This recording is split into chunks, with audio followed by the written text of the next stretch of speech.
It's a water gun, calm down. What's up, y'all? This is Joseph. Yo, what's up, everybody? This is Joseph R. Wheeler III, the artist, the founder, and the president of the ONYXCON Foundation. Going live once again, as tonight we're going to talk about, it's quite obviously, a conversation about cyberpunk, EDGERUNNERS, and all things related. In addition to talking about some other things with a very special guest, one of our favorite folks, one of our main contributors, one of our gamer aficionados, one of our top people when it comes to gaming content. We always check in with this good brother from Blood-Sucking Gamers, my man, Kirk Clements. We're going to bring him on in. Let's see what's up. Let's get him up in here. There you go. Okay, here we go. What's up, people? What's up, brother?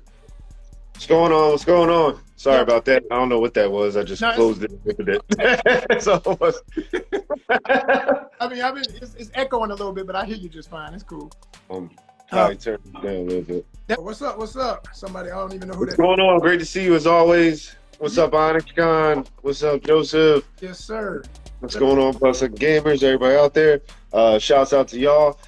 I'm here to talk about Cyberpunk because we've been waiting to talk about this and having a conversation. Before we go in, give them your full name, spell it out for them, let them know what you do and what you're about. My name is Kirk Clements. I am the CEO of Blood-Sucking Gamers, also sponsor of Neko and Toro and Andromeda. Also, we run tournaments. We have in tournament GXL, which is Greater Oaks, Philadelphia, and we'll be having some tournaments in Atlantic City coming up in November. So shout out to everybody out there. Bento Box. So we're doing big things over here, but we're gaming in general, but we are anime as well, and we are hitting like the copiate of all of it. Talking about it. That's why I bring on Kirk when I want to get into all of this. Yes, man, that's beautiful, Yeah, bro. I know you told me in the messages like before we was putting this together. You said, "Man, I'm doing some big things." Damn, bro, congratulations. That's what's up, man. Thank you. We've been putting together skateboarding as well, so that's the next thing we're doing. So we've been getting together people for skateboarding. So we also have outdoor activities as well as indoor activities. So yeah, y'all the next thing. living lifestyle. This is what I'm talking about. This is that honest kind of lifestyle where it's multifaceted. It's all types of cool stuff. Keeps you at your best, keeps you complete, balances you out. Always doing related to edutainment and all of that, man. I love it. That's what I'm talking about. Right there. Yeah, That's the epitome. Yeah, we're still working on it. We getting better and better day by day. So it's always so we picked up skateboarding because it's a progression. It's not just something you learn how to do and you get used to it. You're constantly progressing. It's something like most gamers like to do. It's not just a gaming mindset. Most people like ideas of progression. So we figured outdoor activity, skateboarding. I love it. Kick, push, coast. And away we go. Let's go, said y'all. Yes, indeed, man. So, okay. Me and Kirk go way back. Obviously, y'all can feel the energy, and we're gonna talk about one of our favorite games today, which we've been loving, hating it, steady loving it, regardless of all its flaws since day one. Because I admit I was late to the party in terms of getting the game, but by the time, there's really no late to this game. I think that's the greatest thing about it. As it grows and gains new love, literally having a life. Like most games don't have this. If they fail, people just let them go. People diss them and they move on. This game literally had a rebirth. Didn't I tell you that though? I told you this is what was going to happen. What happened? I told you. I said, watch, people are going to give up on it, and then it's going to pop up a year later, and people are going to play it, and they're going to say it sucks, and then a year after that, they're going to pop up and say, I told you, it'll never go away. It's because curiosity. Hey, man, I made up the song based on the Chris Brown track. I said, these glitches, Yeah, I remember. these glitches is loyal. They is loyal. These glitches. I remember that, and that's why I'm laughing. I'm like, yeah, I remember you made that song up. But it turned into a hashtag. Remember, Joseph R. Wheeler III, always giving y'all some more. I'm like, it's like me and E40. We give y'all stuff to just say. So these glitches is loyal. Bro. And we can get it official, make the song and everything. These glitches. Because, man, when I tell you, every time they do a patch, adding new content to this game, It does not matter I mean, I'm on a PS4, so I'll say that early to. So before folks start making jokes, oh, well, there's your problem right there. Hey, everybody in a pandemic ain't just, pretending that they balling. I played on both of them. I can't say much. I mean, I played on both of them. You got an excuse, but this is what you do. It's one of the only. Yeah, I have to. I can't. Yeah. Broke folk or folk who want to pretend to be ballers, make fun of folk when they ain't got the new system and stuff. It's like, hey, hold up, Blair, hold up. But playing it with all the glitches. I'm on set. You know what I'm saying? When I got time off from making history on camera, I come home and this is some of my time, and I enjoy it. And even when it glitches on me, I still play. It's the thing about the game. It's still a fun game. Glitches or not, the storyline is very impressive. The world is amazing. It's there, and this is why EDGERUNNERS is so amazing. Yes, sir. Because it's all there. The world is there. Yeah. Like the stories which you make it in the game, but the anime is already itself contained in its own world that we all are aware of, we know of. We don't need to be smothered with it, but oh my god, the show is amazing. I can't even But to give people a little, anyway, the bottom line is for people who don't know the game or don't know the world. First of all, the genre is cyberpunk. That is a genre in and of itself. And the brilliant mind of a black man by the name of Mike Pondsmith. That's right, Mike Pondsmith. Mike Pondsmith created this tabletop RPG role-playing game back in the 80s, okay? This is the foundation of this whole thing. And this is one of the main reasons why I support this game so hard, in addition to it just being phenomenal, because when I first heard about it, it was on a yeah. He's running it back. Shout out to Trigger Studios, because they did it, man. It's this Japanese studio that just did one of the best animes of all time, literally. Killer Kill and all those animes as well. They do amazing studio. That's what's up. And I'm gonna say this, so back to Mike Pondsmith real quick. So Mike created this whole world in a tabletop video, sorry, I'm about to say video game, tabletop role-playing game where, you roll the dice, you have a Dungeons and Dragons style thing. You got your dungeon master, you got somebody in charge of telling the stories, and everybody makes decisions as players. You roll your dice, that determines what level your character's at, if they can take on a certain challenge they're having or whatever, and you get put in situations. So the game was something that these Polish kids, because they were kids, I saw an interview with Mike talking about this one time, saying that literally when they approached him about the game, his company, Sorian, that they were literally, kids when this came out, and they played it because it was the fun thing to do. And then later on, once they're legends in the video game world, and they come up with, oh my gosh, what's The Witcher, which is what made the most Witcher games. They decided they wanted to do cyberpunk because it was like an ode to something they loved growing up, and they reached out to him. Just imagine you're a creator, over 50. I forget how old Mike is. I think he's in his 60s. I'm not sure if I'm wrong. Forgive me, Mike, if you ever see this. But I mean, just imagine sitting, knowing you're a legend. You've done other stuff. Like Mike even worked in video games. He worked in video games in addition to doing these role-playing tabletop joints. And he just kept doing the role-playing thing on the tabletop tip. And even though it's not one of those super big names in that right now, it's one of those cult classic things. Like if you know about it, you know what I mean? And so I can remember seeing, I was the dude, I never got into role-playing tabletops too hard, but I used to love the art in the books. So I would literally sometimes buy the books when I was a kid if I could afford one, just to look at the art on the inside. I didn't even care about the game. Like I played maybe less than 5 times in my life, you know what I mean? But I enjoy the art in the games, and all of that, and the worlds, and the reading of how they develop the world and the maps and all that kind of good stuff. So when this came out, when I heard it was coming out in this PC magazine, and I saw this interview with Mike talking about it, I looked him up and I was like, yo, like this dude, the black dude that created all this, we gotta understand and respect this. As ONYXCON, I feel like it's my duty to honor this dude and what he created and what it's become, because true enough, CD Projekt Red deserves a hell of a lot of credit for fleshing it out and turning it into it's what they will remember. But let's never take away the fact that their vision came from his vision. You cannot separate the man from it, and that's what I love about this. It's another. It gives him. Hold on, I'm gonna flip this around. Sure. It gives him all the respect that he's always deserved. Yes.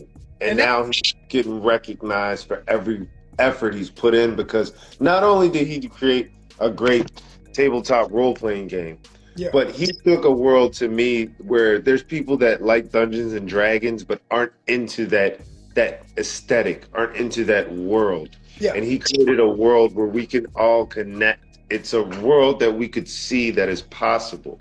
Yeah. Over that medieval, it's something that we could really reference and understand more relative, being from the slums or knowing the animals, or like people we know like that and things like that. It's just it just made more sense, at least to me.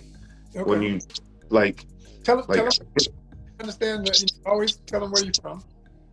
So first off, I'm from Philadelphia, PA. Yes, sir. So it's crazy out here. That's all I gotta say. Hey, yo, Philadelphia, Atlanta, LA. Oh man, Chicago. Yeah, all of them. No matter what city you name across the world, it's all wild. It's Night City. It's not. Exactly. And that's what makes this nuts, because this takes place in California, which is crazy. So it also takes place in California, and it's a Spanish, American, Japanese, like it's a cultural melting pot. Haitian, gotta mention the Haitians. Yep. Oh, it's everything. It's just everything melded together. Yes, right. All of it. Philly, melded together. And when it's so it's all a melting pot, and when everything's melded together, everything is like very cohesive. Yeah. And it's kind of like how like life is a little bit. So sometimes you don't even pay attention. You'll hear Spanish words or Japanese words or just Haitian words, or there's times where there's like I was waiting for French words or something like that. They just mold in so well that it's just, you don't even need them to translate it. You understand it. Right. So even in the game, they got that correct, which is interesting to me, because that's a hard thing to pull off. It's rare. It's super rare. It's very rare. So the game has all that. It creates a world that is fully fleshed out. You understand how the police work. Even if the glitches and everything messed it up, you understood everything about it. Absolutely. And that's why I like the game. And it's still there. It's still like, we can all relate. Even if you don't, I can't shoot somebody because the game is freezing, but it's still like, well, it's a beautiful skyline. I feel like chilling on the beach. Like, it's something like that. Like, it's stupid stuff like that that keeps the game going. Yeah. So, absolutely. Yeah. To this, regardless of the flaws and the fact that when they said, this game was going to be the greatest game of all time, all that stuff, I wouldn't go that far, but it definitely is right up there with what a greatest game of all time needs to strive for to be that. It did. Everybody has their own little. Yeah, you got the cars, bro. What is that? The strategy guide? Oh, that's CYBERPUNK. Oh yeah, I seen it. It's the book. Man, I love this book, bro. I swear, this joint, Yeah, it tells you about everything. I've been reading up on it. So this is what actually it's funny you mention it, because in that book they'll tell you about different like builds. Yeah. So with the builds of the characters is where I'm also gonna get into the show a little bit. The different builds are based off of how you play. So when you're playing the game, say like you want to use just handguns, or you accidentally use just swords, those characteristics build up with you. So your sword will be faster, your damage will be stronger. If you're shooting somebody, your headshot will have more shot at. Like, it's so many little things that are combined in how you play. It creates your own character. Now, you played more than one character, right? Yeah, because I was forced to because of a glitch. Okay. Did both those characters come out the same? Sort of, but not really. So what happened is I was playing my first time. I played trying to make myself, like I think most people will probably do, because to make your own character is so unique. I mean, you can almost match your facial features depending on how you. And, you know, I mean, even if not exactly, you can get kind of, I got so close, I really do look at my character sometimes. I took pictures, and that's, oh my gosh, the picture mode, you can, you know, do the, photos. Yeah, I got a couple of those. Bro, I got a library. I'm going to do a post about it on YouTube, man. I got to do some content. I got a literal, like, archived gallery. Like, it's incredible. The pictures I man, I'm trying because you know if you hit them, then the cops are coming. So it's like, Yeah, you don't get out the get the thing, stars. thing, but it's no trip. Yeah. It's like, as long as you do enough with it that it's not total plagiarism, adding elements to bring the lore even. Well, that's what I was about to say. I think that's why I say Mike Pondsmith did for Cyberpunk what Dungeons and Dragons did for medieval lore. I agree. That's what cracked me up about some of the folks who've had issues with the game, because I've heard folks, that they don't think it was cyberpunk. I'm like, huh? Like, because they they want things to be even more teched out or less looking like what they're used to. But that's really what makes it classic to me, is that if you have it, like by now, we all thought, when I was a kid, we all thought we'd be flying in cars like the Jetsons. But, 2020. Yeah. So like, you got to think about the fact that Mike Pondsmith put this in the table, that literally, if you look at the timeline of this game, this is 2077. It's 2022. That's only 55 more years, and the wars and stuff he talked about in the game. That's the thing. That's the thing. He was so that's the self-awareness, and I call that. Somebody pointed out same thing the Simpsons do. It's not really you're predicting the future. You're self-aware of how the world works.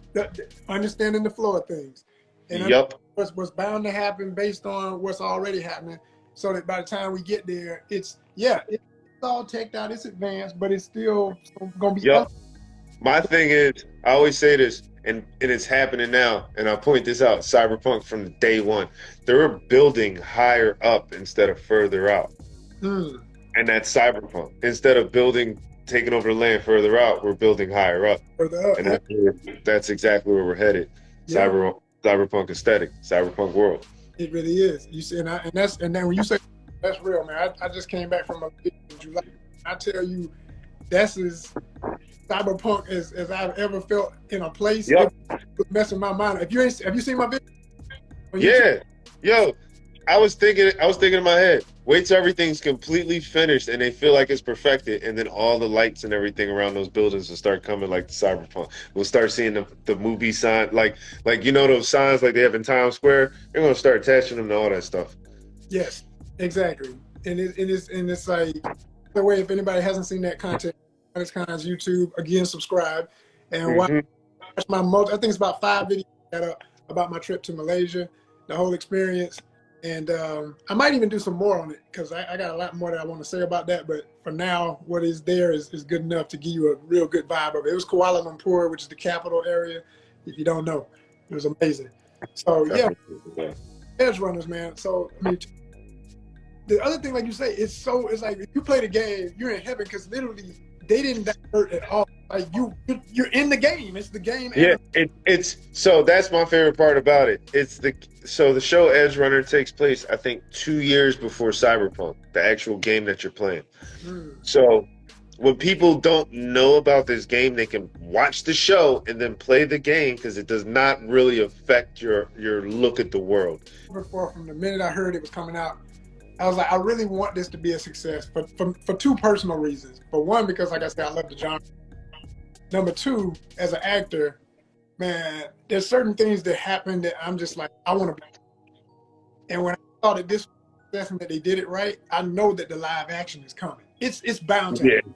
No doubt about it.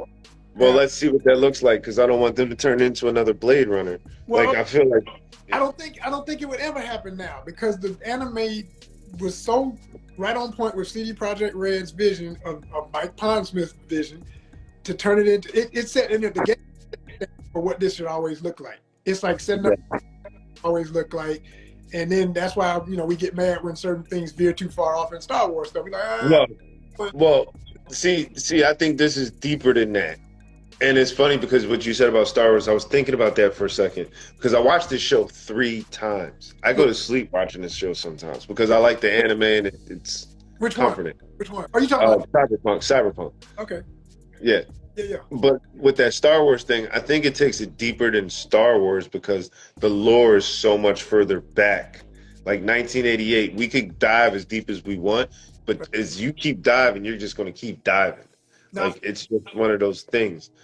But with the show itself, and that's why I'm kind of laughing, I could pick like when I was watching the episode, I was like, oh, they're on such and such street around the corner from like I could literally watch it. And it's almost like I like outside, like oh, you're on such and such street around the corner from like because you play the game so much, you know. Like my favorite is Poplar Street.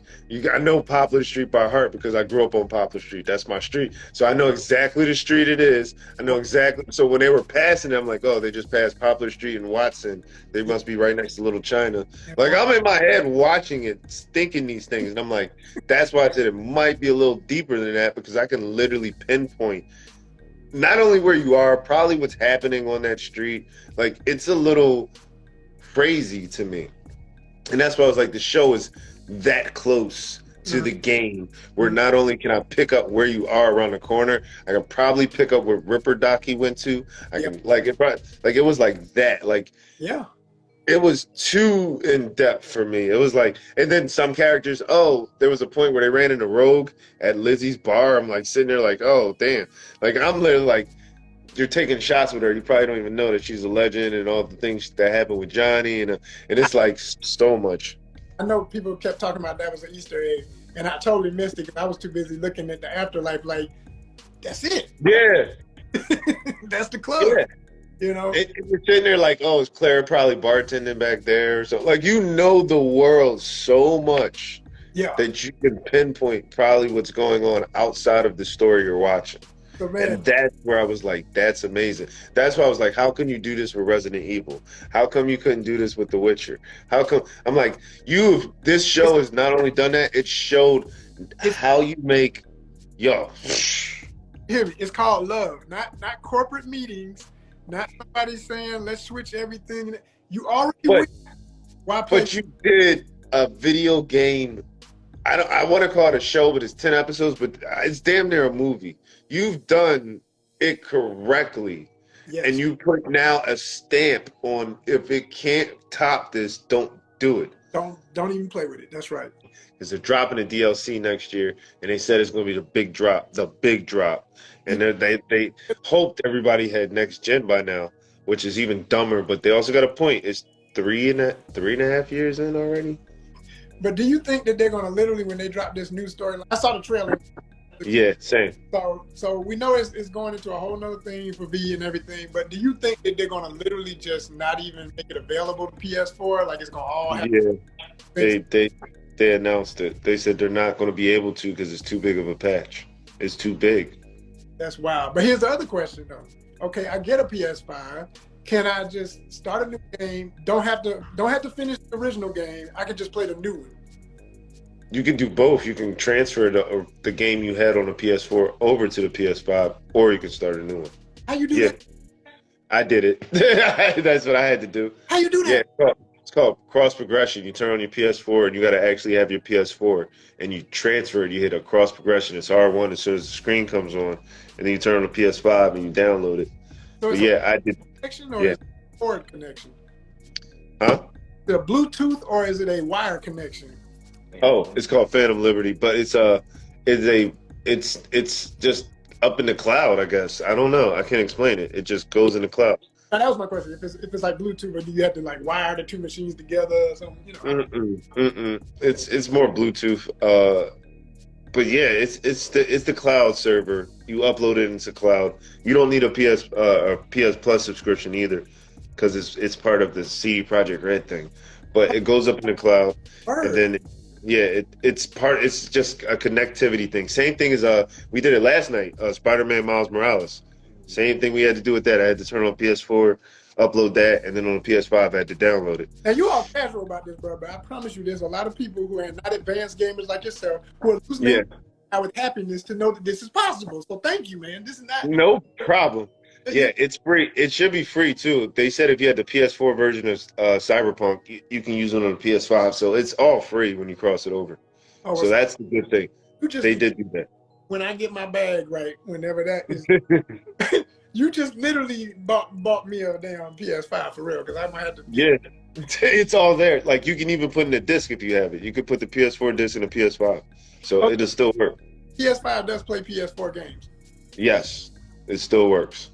That's how Miles Morales, we played that last night. So a lot of my games are PS4. You know how they PS5 version?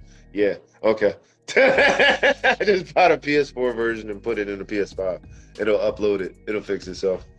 A lot of her interviews with her husband, Stephen Barnes, but she said, she was a guest at ONYXCON, is my point, once upon a time. But she said one time, she said, I wouldn't even want to be a character in like translation. All this terrible stuff I put people through in these horror stories, I don't even want to be in it. So I'm not somebody who literally wants to have some damn computer hanging out the side of my head like a Maelstrom gangster. Oh man, no. But the symbolism of what is actually happening, like the fact I'm looking at the cord going to my phone to keep it charged while I'm talking to you, so I ain't never had to worry about it going below 90 something while we talk in this thing. You're in Philly, I'm in ATL. We are living it literally. So everything else that connects, you know, like I say about like we were just saying about what makes it real. What's up? I should check my battery. For real though, you know, I'll be like, yeah, and then Kirk. Oh damn, Kirk, where you at? Oh man, but no, but you're right. Like that's kind of the concept of it, and people constantly upgrading. They're trying to constantly upgrade, but they're losing it. Like how we stress ourselves to get the numbers and to advance in social media. If that's part of your job, like this is, you know, that's part of my job through ONYXCON. I got to build ONYXCON through social media, you know, more so than anything else nowadays.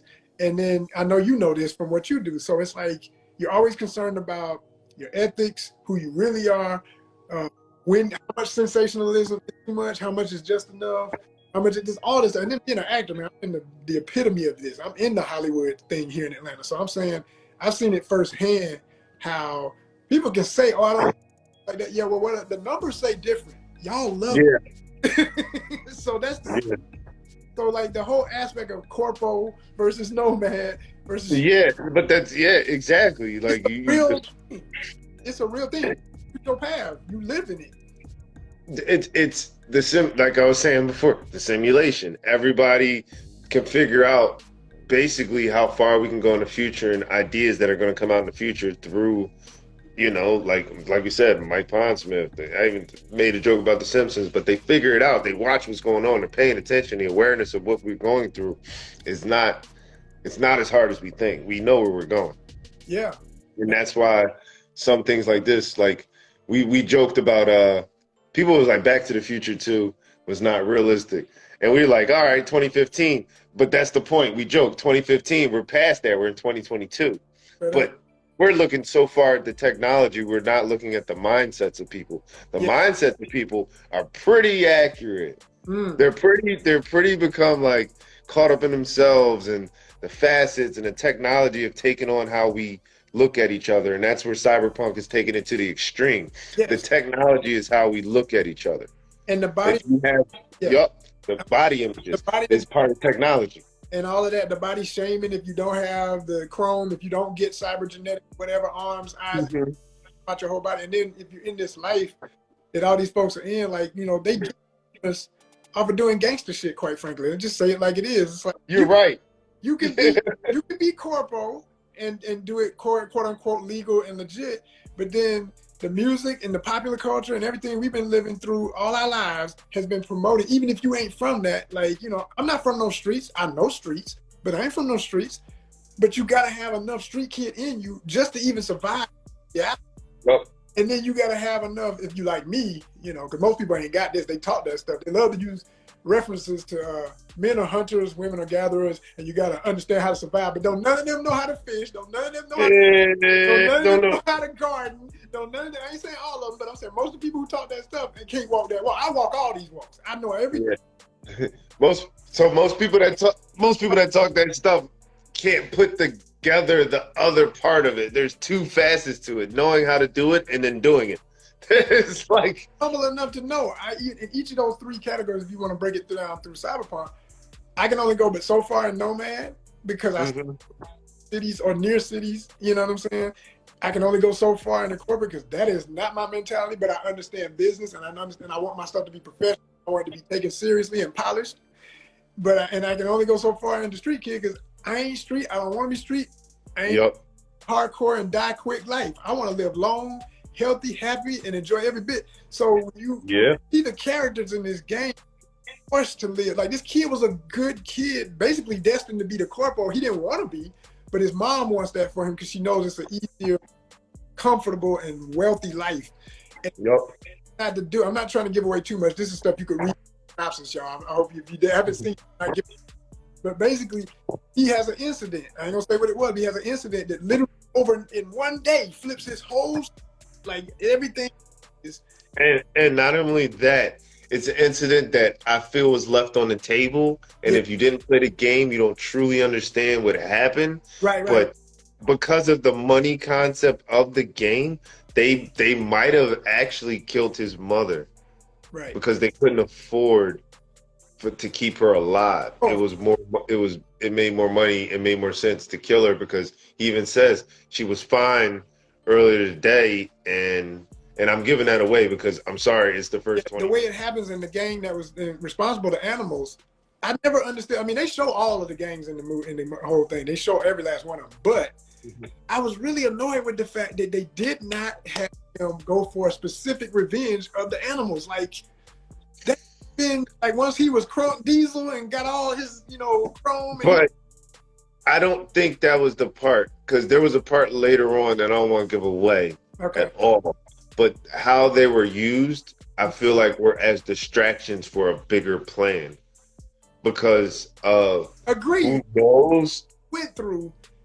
I'm just saying that's logical, right?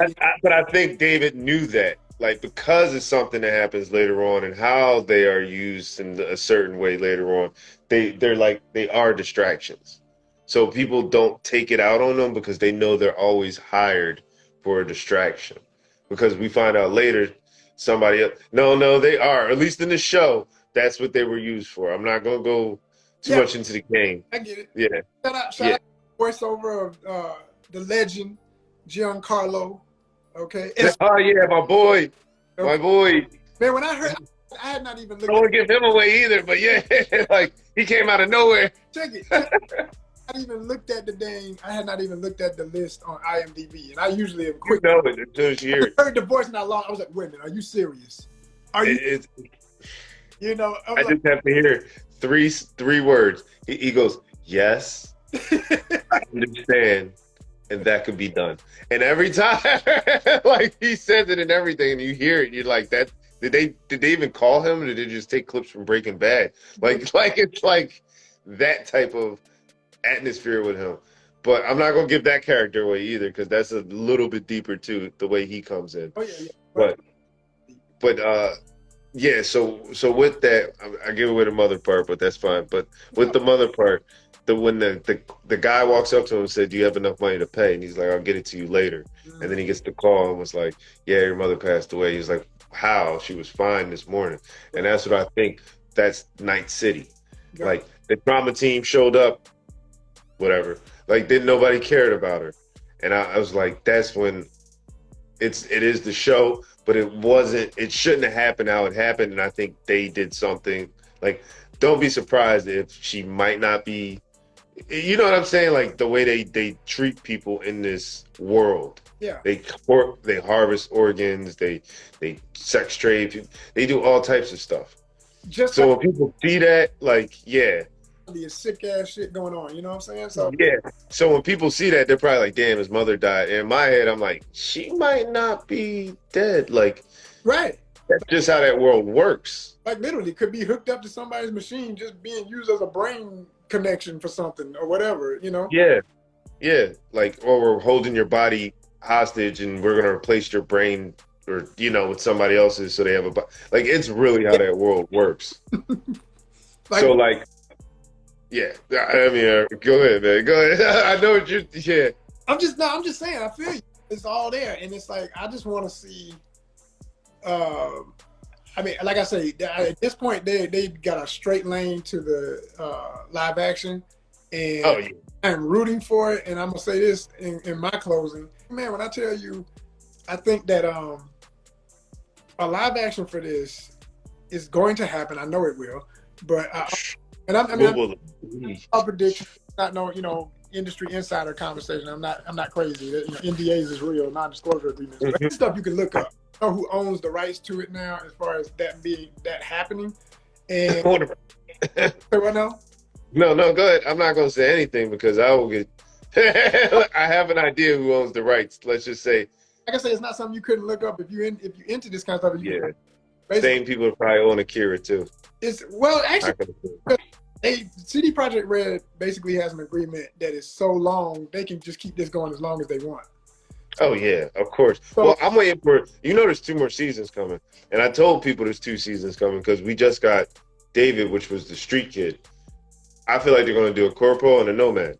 that would be perfect. That'd be absolutely. That's how you do the show like this because you finished off a perfect set. That's absolutely. Yeah.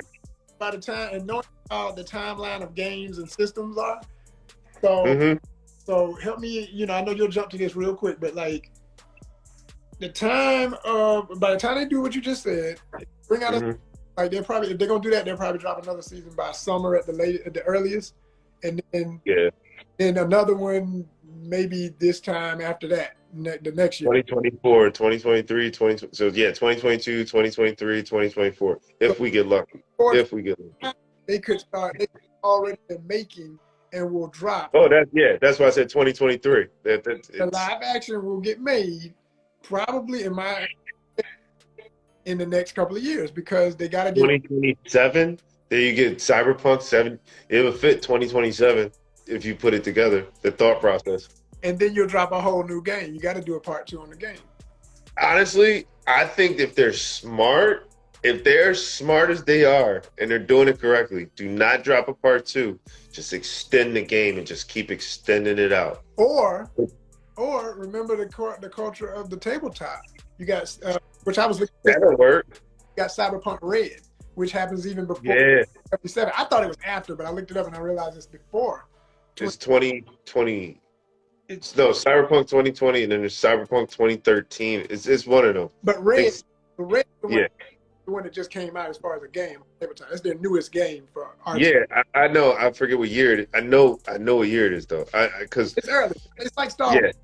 The New Republic stuff and all that. That's what I said. I wanted to say 2013 or something, but I'm not sure. I gotta look at it again because I know Cyberpunk 2020. So just imagine that. You know what I'm saying? Like they can keep going back and then go forward again after that. I mean, it could go on forever. It's another one. Well, if you're gonna do a movie, do 2013. Like you said, do it where our timelines separate because most people might not know it follows our timeline. So I think like 1990. I think the Gulf War where we had is a different war than they had, and that's where our timeline separates. So I think it's like 1990. So if you're gonna do it correctly, you could just start it where everything's separated and where they went into a cyberpunk world and we went the way we went. So wow, it's an easy story to be done. It's just most people don't think that way. They're like, money. Let's just try to pump out something that says cyberpunk, but it's not really cyberpunk, but we're going to give you all the aesthetics of cyberpunk, but then you're missing the actual story that created cyberpunk, like Johnny Silverhand and Atom Smasher, like their original stories and how they became who they are. Like that's the story right there. Yeah, exactly. I mean, and you gotta have Keanu in it to make it a hit, so that would be easy peasy sold. Like you don't have to do anything. Boom, boom, boom. Right, like what is going on with these writers out here, man? Well, I'm wishes on it. Like I said about wanting to be a part of it. What I want to do, I thought about this years ago, like last year sometime. Mostly, I said, do I want to really do that, man? That'd be a lot to put together. But I thought about doing just a short, even if it was 5 minutes. It wouldn't, and I like, one thing about I got a tradition in my work as an actor of not doing stuff that is always. I like action, but I'm not a stunt guy. So and I got friends who could do stunts for me that look enough like me. I got one dude, man. We even both got a bald head now, so I know he could pull it off. You got a stunt double? Yeah, hey, Joseph, you got a stunt double walking around? I got people, man. I got my folk. I got all kind of folk in this biz, so I know I can pull it off. But I thought about doing something just to know that I got something to show somebody and say like, this is why I want to be in. And because I really love this, and I want to and then I want to put the power of ONYXCON, my fans, all y'all folk who support it for real, like do like a post petition. Like literally, I just put one post and say like this post, so thousands of likes on, and then show it to the people I know that could maybe influence somebody to say, man, movie. Because I want to. Yep. Yep. You're right. That's all it takes. I'm telling you, bro. It's like All it takes, like for real. Yeah. So now, man, it's good seeing you again and talking about this. You actually helped me to remember. I didn't even look that up to know that they're gonna do it 2 more seasons. I mean, I know it had to be approved. If you're gonna do it that way. I just don't know how they're gonna do it, but that'd be the smartest thing you could do. But it is confirmed. You're not just talking. You're saying they somebody. I'm pretty sure it's confirmed. It's one of those things where it isn't on paper confirmed, but you can watch YouTube and they're like, yeah, we've already heard rumors that there's a second season. Okay, one of those. Well, this Yeah. regard only because I know they're so excited about what this has done for the game and everything. It literally rebooted the whole thing. 551% increase in gameplay. Yo, that's ridiculous. That's a ridiculous number. 551. How do you even get that? Like, dude, insane. Well, yo, yeah. So, we want to see that kind of increase here on ONYXCON. We want to see that kind of increase whenever this man does something. Make sure you support. Oh man, we got a bunch of stuff coming. Just look out for us. Like I said, we got a bunch of conventions, things going on. Just pay attention to our page, follow us, like us. We'll be in Atlantic City in November. We've got a couple hidden secrets. I know I've told you some stuff. We're working on it, but yeah, things are about to come out. You'll see them. You'll see them. I love it. This is Kirk Clements, y'all. Blood-sucking gamers, my homie Philadelphia for the life. You understand? It's an ATL forever and a day. Shout out to all ATL. All my folks at ECBAC, East Coast Black Economics Convention forever. You know, all my people. One love, much love. All right. We'll do it again soon. Thank you, Kirk. All right, family.